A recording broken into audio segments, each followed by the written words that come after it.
A black congresswoman just wanted to attend a funeral for her cousin, but when she arrived at the airport she was humiliated, dismissed, and flagged as a threat without reason. Minutes later, her husband, an unassuming retired federal judge, walked in, and with just one question, flipped the entire terminal upside down. What happened next made headlines, sparked outrage across the country, and revealed a silent truth about how dignity is still conditional for so many. Stay with me. This is not just a story about power, it's about what happens when that power is ignored. Before we start, comment below, and let us know where in the world you're watching from today. And if this story moves you, don't forget to subscribe for more. It all began on an ordinary morning. The fluorescent lights above Gate B22 buzzed faintly, casting that usual airport hue of cold blue and white, the kind that seems to drain both color and warmth out of everything beneath it. Jasmine Crockett had barely slept. Her last 3 weeks had been an unrelenting blur of policy meetings, committee briefings, and grassroots town halls. Sacramento, then San Antonio, then Tulsa. Her carry-on still smelled faintly of hotel shampoo, and the blazer she wore, black, pressed, simple, was one she hadn't had the chance to get clean since the second flight in her schedule. But this wasn't a work trip. Not this time. She clutched a black travel mug with cold coffee, scanning her phone in the other hand, half reading emails from her assistant and half checking the clock. 6:34 a.m. Her flight to Jackson, Mississippi, was set to board at 7:10. Just enough time, she thought. Her heart beat with quiet urgency, not from nerves, but from something heavier. Devin, her cousin, was gone. 42. Liver failure. Jasmine had grown up with him. He wasn't just a cousin. He was her childhood co-conspirator, her protector, her first call after every high school heartbreak. Missing his funeral wasn't an option. Not even if she hadn't slept in 3 days. Not even if she had to crawl there. She approached the Southwest Airlines check-in counter, rolling her carry-on with one hand, her phone now open to her digital boarding pass. A young man behind the desk looked up. Brief glance. Looked back down. Then something else, a tiny smirk. She caught it. It lasted no more than a second, like a flicker on a broken screen. But it was enough. She'd seen it before. Too many times. "Good morning," she said, her voice even professional. "I'm on flight 2376 to Jackson. I'd like to check this bag." The agent tapped a few keys. His fingers moved lazily, deliberately slow. Then his brow furrowed. He looked up again. "You're not in the system," he said. She blinked. "That can't be right. I checked in an hour ago." She held up her phone. "The boarding pass is right here." He leaned forward slightly, glanced at the screen, then leaned back. "There's been a change," he said.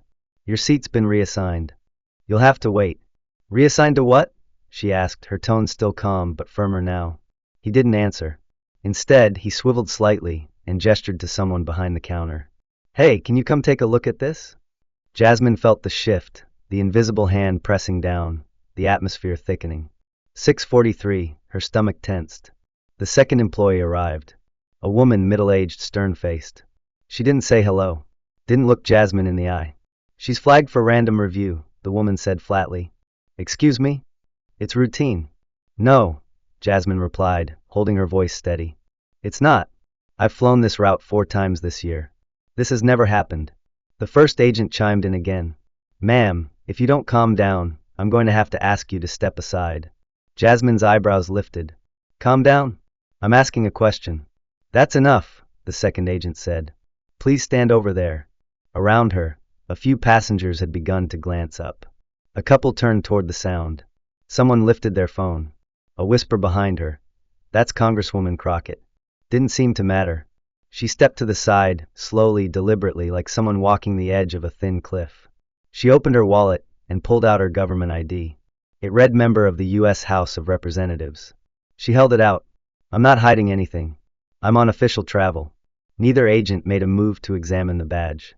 "ID doesn't override protocol," the woman said. Jasmine inhaled. Slowly.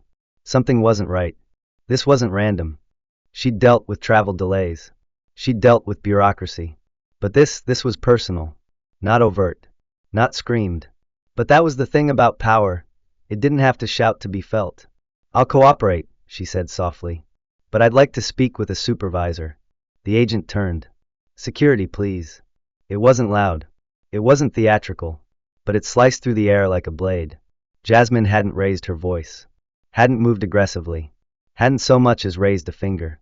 And yet, here she was, being treated like a threat, in plain view, while her cousin's coffin waited in a church 1,000 miles away. She stood still, not because she was calm, but because stillness, in moments like these, was a weapon. She would not flinch. She would not feed the narrative. 2 TSA officers approached. Measured steps. Not slow, not fast. That purgatory pace reserved for people they'd already made a decision about. "Ma'am," one said, "we need you to come with us." "For what?" "Random review," he replied. "Please don't make this more difficult than it has to be." She held out her ID and boarding pass again. "This is a government trip. There's no issue except the one you're creating." He didn't even glance down. "We're not asking," he said. "Please." She looked at the gate monitor. 6:59, 10 minutes left. She thought about her mother waiting in Jackson, about Devin's daughter who had asked her to speak at the service. She closed her eyes, then nodded, and walked. They led her through a side door, out of view, down a hallway that smelled like antiseptic and tired carpet. No one spoke. The lights above flickered intermittently. A third agent met them halfway, whispered something inaudible. "We'll need to do a full pat-down," the officer said. "Also your bag will be screened." "No warrant. No probable cause. No explanation," she said, more to herself than to them. "You can file a complaint later." She stood still. Arms out. They moved like machines. Cold hands. Impersonal. Her bag opened. Items scattered. Files bent. No apology. No explanation. 10 minutes. 15. She finally asked, "Can someone explain why my seat was reassigned? Why I was pulled?" One of them looked up. "That's airline. We were called because you were being difficult." Her voice cracked. "I asked a question. I didn't yell. I complied." "We respond to what we're told," he said. "That's our job." Her flight had left. She sat down on a cold metal chair, hands on knees. She wasn't just missing a plane. She was missing a promise. A farewell. She pulled out her phone. Typed 3 words. "I need you," and hit send. Outside, in the chaos of early morning travelers and loudspeaker announcements, the air felt still around her. But that stillness wouldn't last. Not once Franklin Rhodes stepped into the building. Jasmine Crockett hadn't always been the type to cry at airports. Airports for her were pit stops, necessary, practical, and at times political. She'd mastered the rhythm of their chaos, learned to smile politely through TSA checkpoints, to nod at overzealous agents and undertrained staff, to glide through terminals as if her body had memorized their geometry. But today was different. Today wasn't about strategy or optics or even leadership. Today was about grief. Real, heavy, and unyielding. The black dress beneath her blazer clung uncomfortably to her skin. It wasn't tailored for travel, just respect. She'd picked it in under 3 minutes at 2:17 a.m. that morning, tugging it from a hanger with a kind of quiet rage. Her suitcase had been half-packed already. Hotel toiletries, a pair of flats, an emergency charger, and the printed draft of her remarks for Devin's memorial. She hadn't written the final version. She wanted to wait until she was back in Jackson, sitting on the front porch of her mother's house, listening to cicadas hum and church bells chime. She needed that air to write what mattered. But she never got that air. The Uber dropped her at the curb of Dallas Love Field at 6:31 a.m. sharp. The driver, a woman in her 40s with a box braid bun and a peppermint-scented car, had offered a brief, knowing glance when Jasmine mentioned the funeral. "I'm sorry for your loss," she said softly. Jasmine had managed a nod, grateful for the quiet. Inside, she walked past the magazine stand, still featuring a front-page article on congressional budget talks. Her photo, ironically, just below the fold. A security guard near the entrance had nodded at her, recognition perhaps. Or just courtesy. She hadn't thought much of it. She didn't want recognition. She wanted to disappear just long enough to mourn, to remember Devin as more than a statistic. 42. Liver failure. Too soon. What she didn't expect, what still felt unreal even minutes later, was how quickly she had become a problem. Not a person. Not a grieving relative. Not even a congresswoman. A problem. It had started with the delay. The slow blinking of the agent behind the check-in desk. The purposeful pauses between words. The way he asked for her ID like it was a test, not a request. Jasmine had handed it over with confidence, her boarding pass ready on her phone screen, bright and clear. "There must be some error," she had said, voice even. "I checked in an hour ago." And maybe that was where she misstepped. not in raising her voice, not in resisting, but in questioning. In assuming that facts would speak louder than prejudice. Because the moment she asked why her seat had changed, the energy shifted. There was a silence. Not a natural one. The kind that hovers when someone decides they've had enough of your presence, even before you've said a word. Still, she complied. Always had. But compliance was never a guarantee of decency. She now sat in a side hallway near the gate, alone, arms wrapped loosely around herself. Her coat felt heavier now. Her hair, pinned neatly at the back of her head that morning, had loosened. A few curls falling out and framing her face in tired defiance. Her phone vibrated once, then again. She ignored it. She could guess the messages. Her assistant, her mother, maybe a staffer already reading the headline that hadn't yet been written. Jasmine closed her eyes. Devin had once told her, during a summer when they were both broke and job hunting, that the best revenge was doing what you said you'd do. Even if they laugh. Even if they doubt you, he had said. Show up. Win. Be better than the room. She wished he was here now. She wished any of this didn't feel so familiar. This wasn't her first encounter with the weightless humiliation that so often wrapped itself around black bodies in sterile, fluorescent spaces. It had happened in courthouses, restaurants, even the congressional elevators. Each time it wore a new uniform. Politeness with sharp edges. Courtesy with condescension. A smile that didn't reach the eyes. But this was the most blatant she'd seen in a while. Not because they didn't know who she was, but because they didn't care. And maybe that was the part that gnawed the hardest. The badge in her wallet might have opened doors in D.C., but in this hallway, she was invisible. She adjusted her bag, fingers trembling slightly. One of the TSA officers had returned, standing near the wall, clearly unsure of what came next. The other was on a phone call, turned away, voice low. She looked at her watch. 7:14 a.m. Her flight was gone. The last direct one of the morning. She imagined the church in Jackson.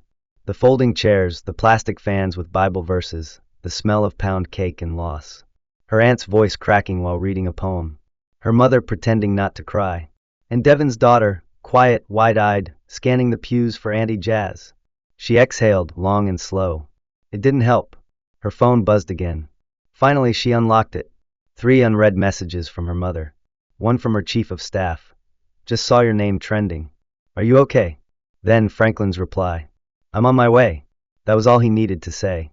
She'd met Franklin Rhodes 7 years ago, at a policy dinner where the guest list was filled with people who said, young lady, like it was a compliment. He was already retired then, a federal judge who had served quietly, powerfully, and without scandal for 3 decades. He wasn't a man of speeches. He was a man of silence that made you straighten your back. He had proposed with a sentence. You already know why I want you. But I want you to know that I'll protect your peace as fiercely as you protect justice. And he had. That morning, when she insisted she didn't need him to come to the terminal, he had respected it. But the moment she said, I need you, he moved. She didn't know exactly where he was now. But she knew what would happen when he walked through that door. It wouldn't be a scene. It wouldn't be noise. It would be a mirror, held up to every agent, officer, and supervisor who had decided her voice didn't count. The hallway remained quiet. The younger agent, the one who had smirked, hadn't returned. The others shuffled, glanced at clipboards, whispered. And Jasmine waited. There was no revenge in her posture. No theatrical anger. Just a calm so sharp it could cut steel. This wasn't the first time she'd been dismissed. But it would be the last time she let it happen quietly. The air in the secondary screening hallway was still, but not silent. It was filled with the kind of sound you can't quite name. Low whispers between TSA agents, the occasional crackle of a walkie-talkie, the rhythmic tap of someone's foot trying to appear idle. Jasmine Crockett sat alone on the metal bench that lined one wall, the armrest cold against her side, her hands resting on her knees with a stillness that didn't match the storm inside her. She had not been allowed to speak to a supervisor. She had not been allowed to rebook her flight. She had not been allowed to repack her things with dignity. What she had been allowed was this, to sit, to be stared at, and to absorb the weight of manufactured suspicion. No charges. No violations. No questions that merited silence. And yet, she was treated like an anomaly, like a glitch in the system no one wanted to fix because fixing it would mean acknowledging that the system was the problem. A few feet away, an older TSA officer leaned against the wall, arms crossed. He wasn't hostile, just absent. Like this was routine. Like women who looked like Jasmine got pulled every day for reasons never explained and never questioned.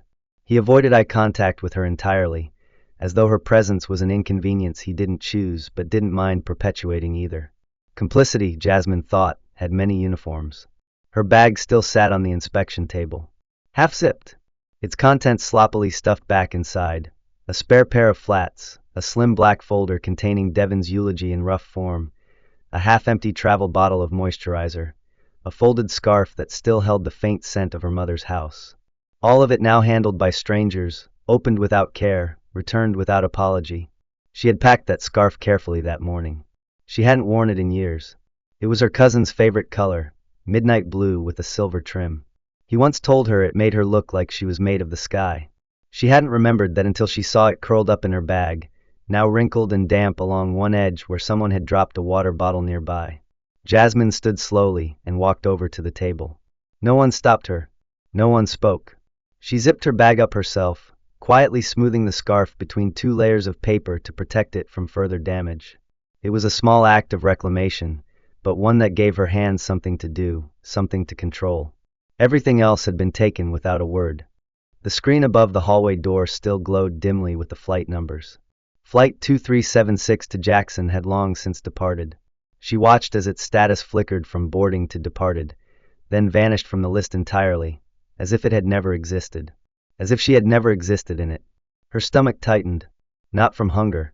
She hadn't eaten since a cup of coffee and half a banana in her hotel room.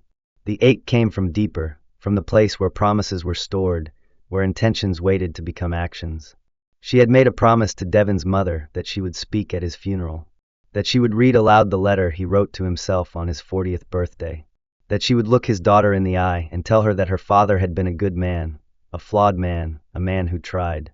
Instead, she sat here, stuck in a corridor of gray walls and dull glances, because someone had decided she didn't belong on that plane. And that was the thing.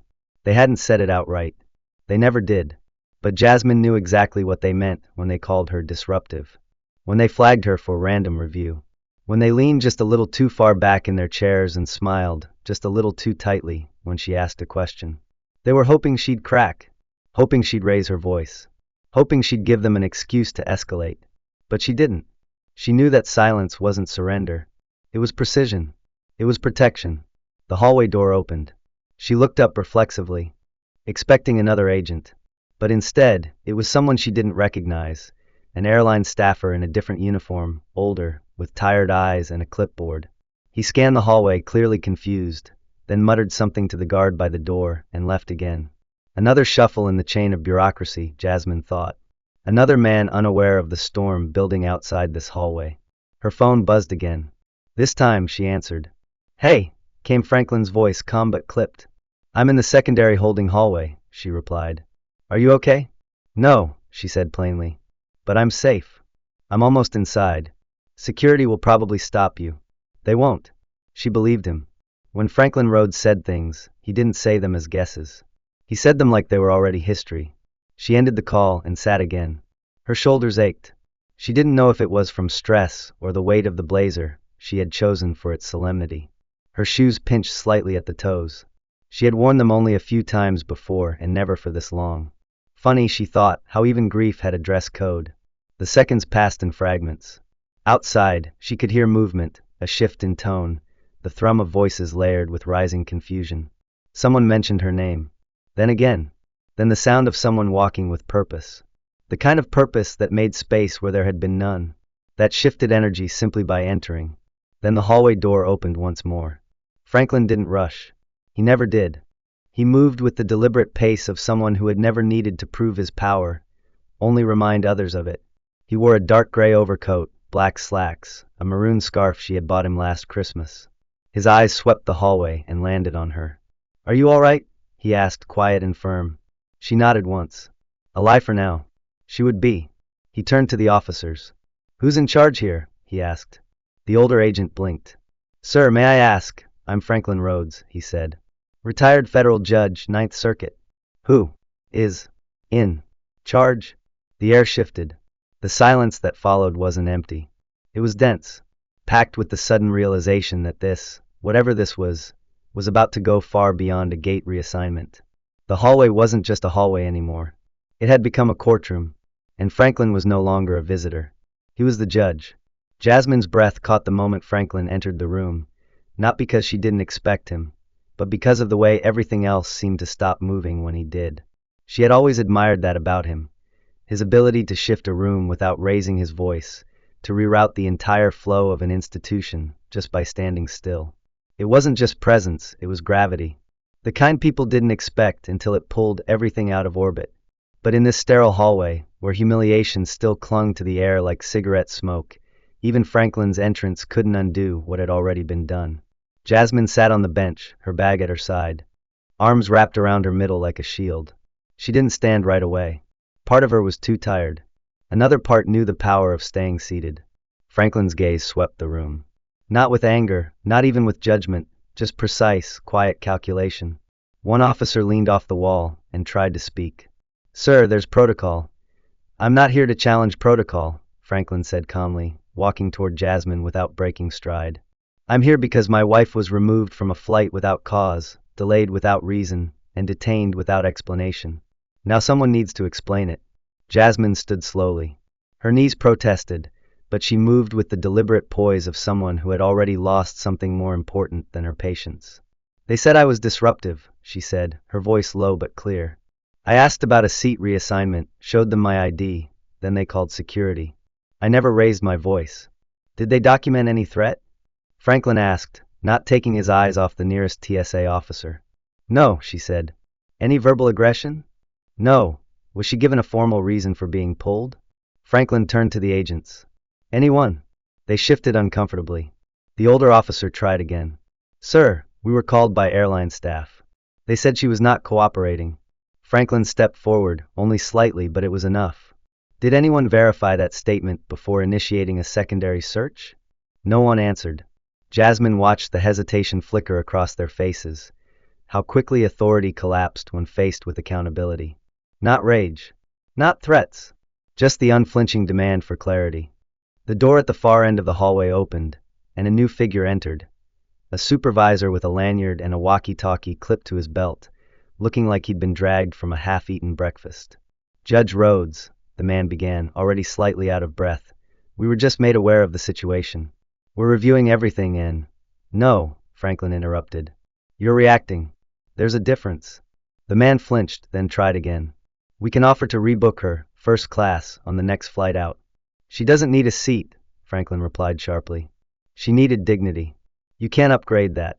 Jasmine felt something shift then, not in the hallway but inside her. The burn in her chest that had settled into a quiet, coiled heat began to unspool. Not because justice was being served, but because someone was finally naming the truth aloud. A few more airline staff arrived. One of them, young, nervous, stood near the back, clearly trying not to make eye contact. Jasmine recognized him. He was the one who had smirked at her earlier, who had smoothed his name tag when calling security, who had treated her not like a passenger, but like a nuisance. Franklin saw him too.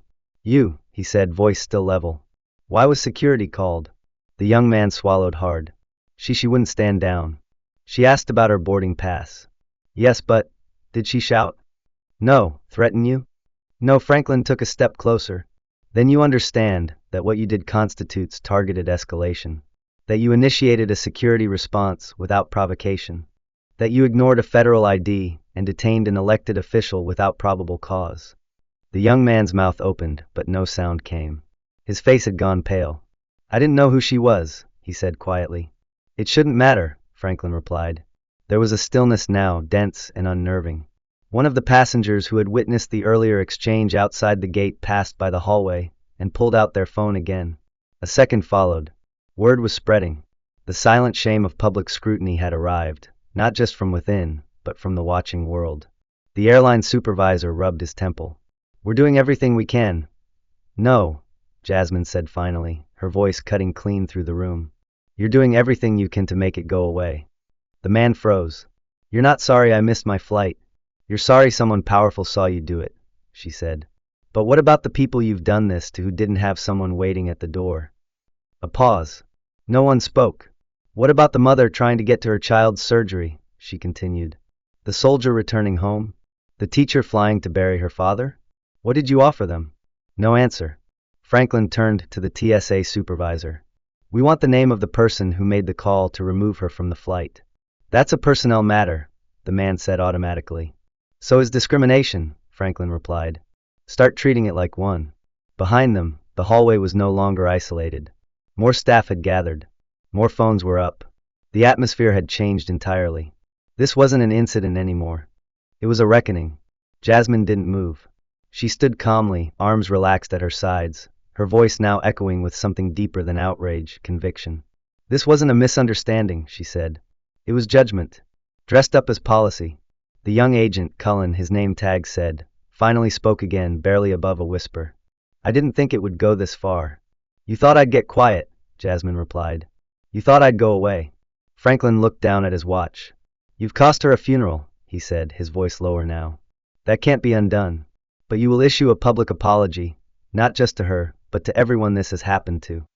The airline supervisor opened his mouth, but Jasmine cut him off. And don't you dare reframe it. Don't you dare spin it into confusion or miscommunication. I was calm. I was clear. And I was punished for daring to ask a question. The room went still again. Somewhere nearby, an intercom announced the boarding of another flight. People moved past the hallway, unaware that just a few feet away, something was unraveling. Something long overdue. Jasmine adjusted the strap of her bag. Let's go, she said to Franklin. You sure? He asked. There's nothing left here they can explain, she replied. And together they walked out. No escort. No rushed apologies. No free vouchers. Just the echo of footsteps and the weight of a silence none of those employees expected to carry into their next shift. By the time they reached the parking lot, Jasmine's phone had begun to buzz again. News alerts, missed calls, messages from friends, colleagues, journalists. But she didn't check them yet. She needed a moment. She looked at Franklin, who stood by the car, hands in his coat pockets, watching the glass doors like they still owed him something. They didn't expect you to show up, she said quietly. They didn't expect anyone to care, he replied. She nodded. Not because she was okay, she wasn't, but because she had remembered something vital. Stillness doesn't mean surrender. And sometimes the most powerful thing you can do is stand exactly where they told you to move. By the time they reached the car, the sunlight had stretched higher across the parking lot, casting long shadows beneath the rows of vehicles like silent sentinels watching everything unfold. Jasmine didn't rush to open the door. Her hand lingered on the handle, cool metal beneath her fingers, grounding her. Franklin stood a few feet away, not speaking, just watching her the way he always did when she needed to decide whether to speak, to cry, or to scream. She did neither. I thought I could handle it, she said finally. You did handle it, Franklin replied. No, she said. I endured it. That's not the same thing. He didn't correct her. He just nodded slightly, hands still in his coat pockets. The lot was quiet around them, but not empty. People moved in the distance, boarding shuttles, rolling bags, sipping lattes. The normalcy of it all stung more than anything. How easily life continued. How many of these people would never know, or never care, what had just happened inside.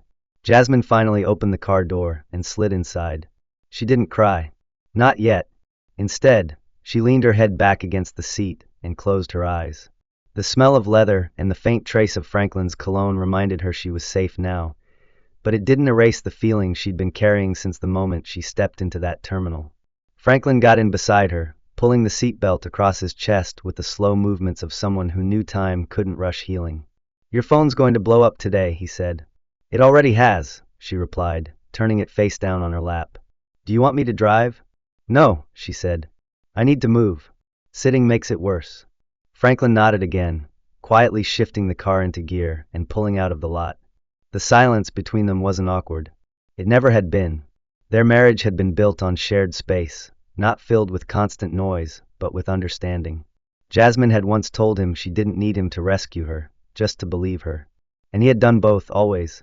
As the car moved down the exit ramp and onto the service road, Jasmine finally picked up her phone. There were already 30 unread messages. A few from colleagues in D.C., one from her chief of staff marked urgent, 2 voicemails, and several texts from unknown numbers. She ignored most of them. One from her aunt caught her attention. He would have been proud of you, Jazz. Don't let them make you small. She read it 3 times. They'll try to spin it, she murmured. They can try, Franklin said without hesitation. But it's already public. And it's already real. Jasmine unlocked her screen and opened the camera roll. There at the top was a still frame taken by someone she didn't know, her standing between two TSA officers, arms by her side, face composed, eyes forward. Beneath it, videos were circulating, some she hadn't even realized were recorded. Her voice asking calmly for an explanation. Franklin asking for names. Her silence. Their silence. It was all there now, out in the open. And it couldn't be controlled. That was the part that made her pulse spike, not fear but awareness. Once a moment like this went public, it no longer belonged solely to her. It would be analyzed, judged, weaponized. Some would call her brave. Others would accuse her of exaggeration. The public didn't always like when black women stood still in the face of injustice. They preferred noise, something they could frame as angry or emotional. Silence made people uncomfortable. It left them no excuse to dismiss her. "Should I post something?" she asked. Franklin glanced over. "Do you want to tell the story? Or do you want to control the story?" Jasmine stared out the window. The buildings blurred slightly as they passed. "I want people to know it wasn't about who I am," she said. "It was about what I looked like when they didn't know who I was. That's the whole story." "Then that's what you say," Franklin replied. "Say exactly that." They drove another few miles before she finally opened a blank note on her phone. She didn't draft a press statement. She didn't prepare a tweet thread.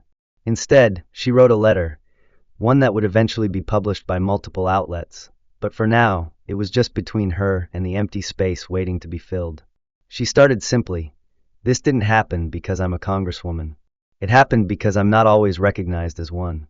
It happened because I asked a question with a calm voice and a steady face, and that made someone uncomfortable enough to call for backup. This wasn't a security breach. This was a dignity breach." When she finished the draft, Franklin reached over and gently rested a hand on her knee. "That," he said, "is what power looks like." By the time they reached the hotel, Jasmine's face had returned to a calm mask, but her body still hummed with tension. The front desk clerk glanced up as they entered, then looked again, recognition dawning as he hastily checked them in. Franklin didn't say much. He never needed to. Once in the room, Jasmine dropped her bag and sat on the edge of the bed. She didn't unpack. She didn't change. She stared at the untouched room service tray someone had thoughtfully left behind, grilled chicken, steamed vegetables, and a small piece of pound cake covered in plastic wrap. She didn't have the appetite to unwrap it. Franklin sat across from her in the armchair, watching. "I missed the funeral," she said quietly. "I know. I was supposed to read his letter," she continued, her voice thinner now. "He asked me. 2 months ago. He said he didn't trust anyone else to get through it without crying." Franklin didn't interrupt. "And I couldn't even get on the plane. Because I asked why my seat changed." She stood then, pacing a few steps, then stopping at the window. Outside, the city moved on. Cars passed. Lights blinked. Someone honked a horn in the distance. The world hadn't paused. Only she had. Franklin spoke finally. "He knew who you were. Not just in politics. In spirit. And he loved you for it. That doesn't change." Jasmine turned back to him, her eyes wet now. Not breaking. Just overwhelmed. "I didn't want to be a symbol," she said. "I just wanted to go to a funeral." "You became a mirror," Franklin replied. "And mirrors make people confront what they've refused to see." She sat down again slowly. Outside, messages kept coming in. Her staff confirmed journalists were already reaching out.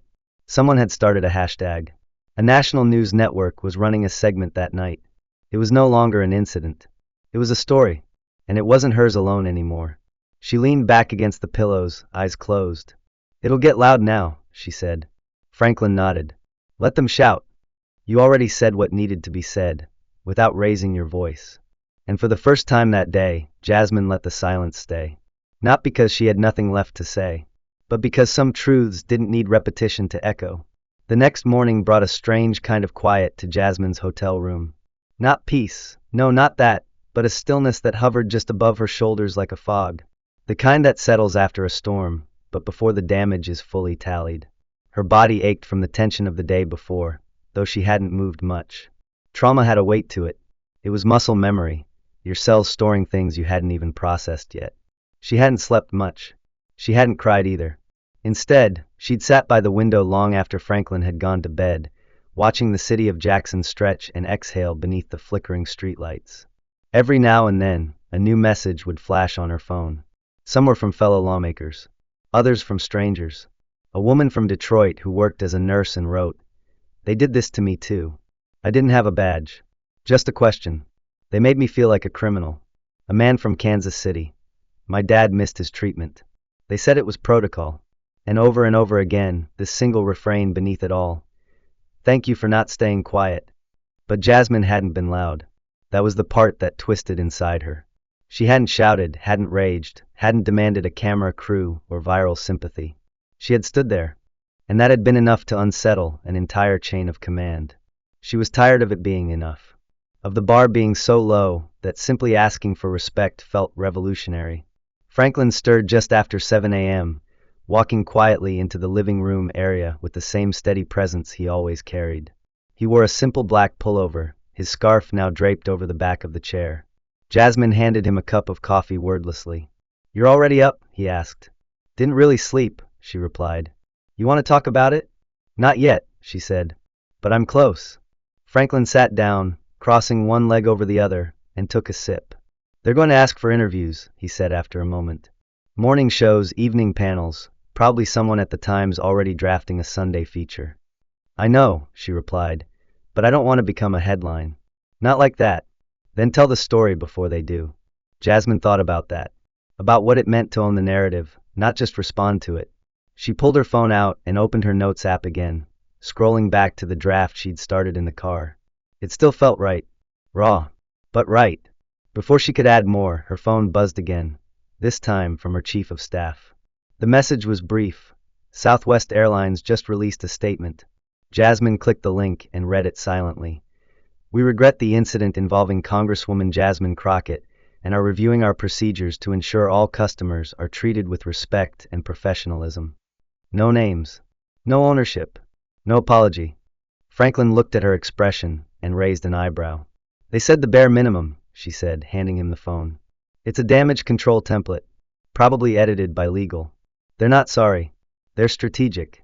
"They're scared," Franklin corrected. "Scared it won't blow over. Scared that this time, the face wasn't invisible." Jasmine nodded slowly. "They're not the only ones who should be scared," she said. Her words weren't vengeful.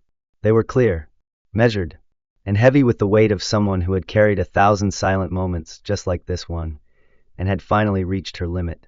By midday, the media storm had begun in full. Clips of the incident circulated on every major platform. News anchors debated the implications. Commentators picked apart the timeline. But more importantly, people responded, not to her title but to her silence. Her stillness. The way she had refused to perform for anyone. That was what shook them. A clip emerged of the gate agent, Cullen, sitting in a break room, hands clenched in his lap, his supervisor standing nearby. The camera wasn't supposed to be rolling, but someone had caught it anyway. The manager's voice was low but sharp. "You could have just moved her seat." That's all she asked. And Cullen's reply, barely audible, "I didn't know she was important." To which the supervisor said, "That's the point. You shouldn't need to know."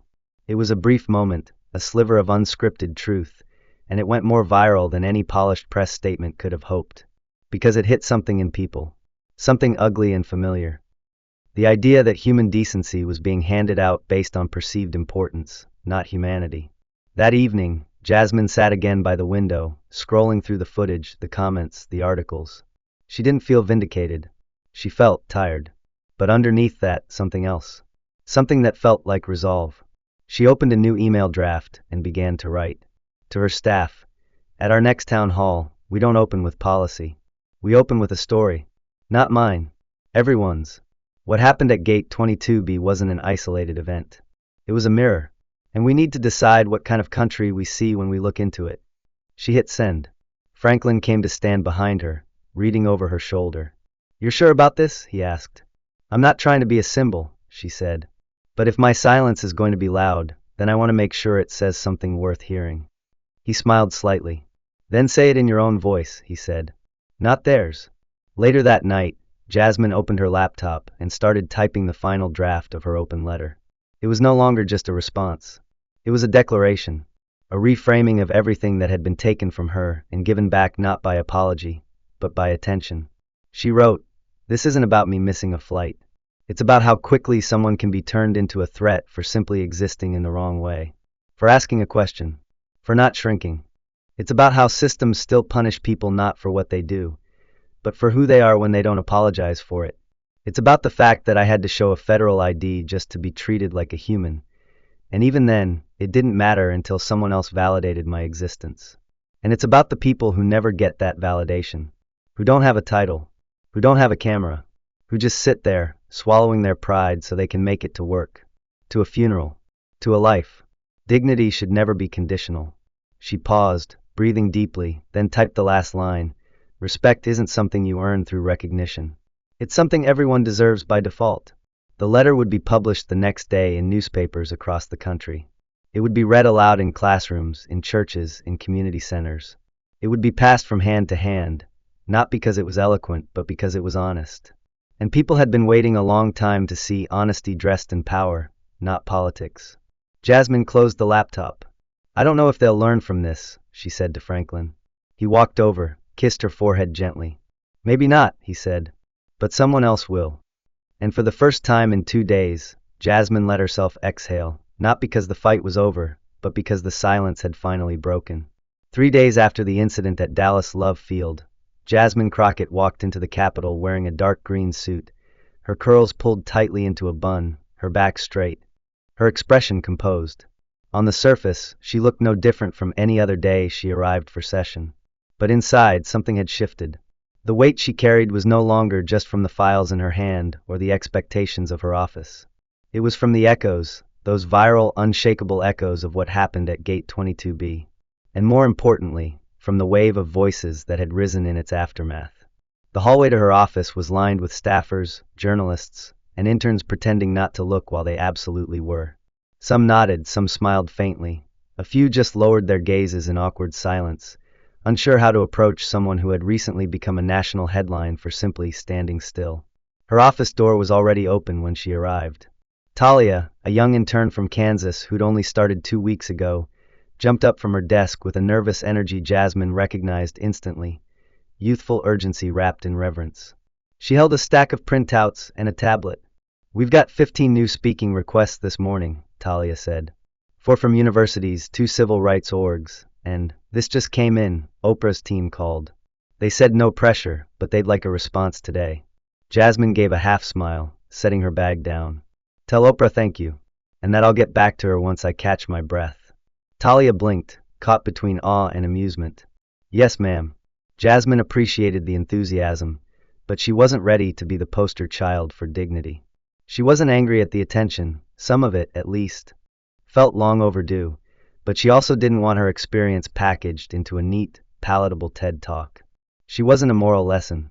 She was a person who had been humiliated in public for asking a simple question, a person who had missed a funeral, who had stood there while uniformed men ignored her badge, her voice, her humanity. Now, days later, her inbox overflowed with hundreds of stories from people she'd never met, stories of racial profiling, subtle bias, overt discrimination. What had happened to her wasn't special. That's what struck her most. It wasn't rare. It wasn't even unusual. It was simply seen. And that made all the difference. She walked to the conference room where her senior team had gathered for the weekly strategy meeting. Normally, this would be where they'd talk budget amendments, subcommittee calendars, local outreach. But today the air was heavier. The moment she entered, the room quieted. Tyrone, her communications director, stood up. Congresswoman, he said with a soft nod, we've got the numbers. He passed her a printed report, news coverage analytics, social media reach, engagement rates, demographics. Jasmine scanned it without speaking. Over 12 million views on the original footage. 7.4 million engagements across platforms. Hashtag Gate22B trending on Twitter for 2 straight days.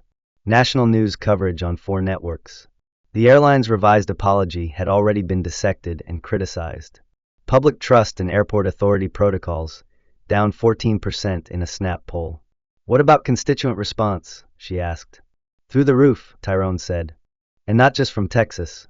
We've got veterans, single mothers, teachers, civil servants, people writing to say they've been treated like they didn't matter. They feel seen now. They feel like you stood for them. Jasmine exhaled slowly. I stood still, she said. They're the ones shouting. What do you want to do with it? Asked Shahana, her policy advisor. We can call for a hearing. Push for reforms. Pressure TSA. This is our moment. Jasmine didn't answer right away. She looked out the window instead, down to the street where cars passed, people hurried to work, coffee cups in hand. How many of them had been overlooked that morning? How many had swallowed an insult to keep their job or stay out of trouble? This doesn't start or end with TSA, she said finally. Or that airline. That gate agent was just the face of something deeper. Systemic. Ancient. This isn't about travel. It's about permission, who gets it and who doesn't. The room was quiet. Let's not chase press, she said. Let's start conversations. Real ones. At town halls, in classrooms, in courtrooms. Let's tell people, your silence is not your weakness. It's a strategy. And sometimes it's the loudest thing you can do. That afternoon, Jasmine received a visit from Representative Martinez, an older congressman from Arizona who had spent decades fighting for immigration reform. He walked in slowly, a cane in one hand, and sat across from her without fanfare. I saw the footage, he said. Reminded me of something my mother used to say. When the world won't look you in the eye, hold its gaze anyway. Jasmine smiled faintly.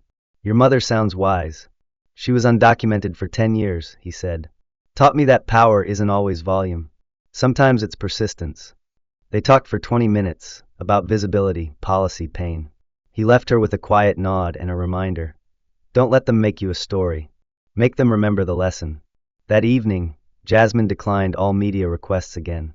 Instead, she hosted a small listening circle in her district office with local constituents. No press, no speeches. Just a group of 10 people sitting in folding chairs, sharing experiences. A teacher who had been followed around a store.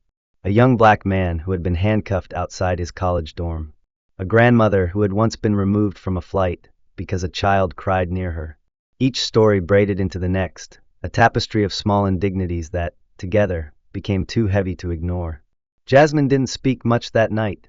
She didn't need to. She listened, took notes, nodded when the silence needed filling. She wasn't there to lead. She was there to witness. At the end, a young woman, barely 20, approached her. I saw your video, she said quietly. I've been treated like that too. I didn't say anything at the time. I just went home and cried in the bathroom. Jasmine placed a hand on the girl's shoulder. You don't have to say something every time, she said. Sometimes surviving is enough. And when you're ready to speak, even if it's years later, someone will hear you. The girl nodded, eyes glossy, and walked out. That night, back at home, Jasmine sat alone in her living room. Franklin had gone to bed early, and the house was still. She scrolled through the letter she'd published, now quoted by outlets around the world. But she wasn't reading the media spin. She was reading the comments from everyday people. She didn't yell. She didn't threaten. She let the silence speak. This happened to my mom. She didn't have a Franklin, but she carried herself the same way. This isn't about a seat. It's about being treated like you belong, even when you've already proven that you do. The stillness in the room was no longer heavy. It felt earned. Because Jasmine knew now, the movement wasn't sparked by a press conference or a viral video.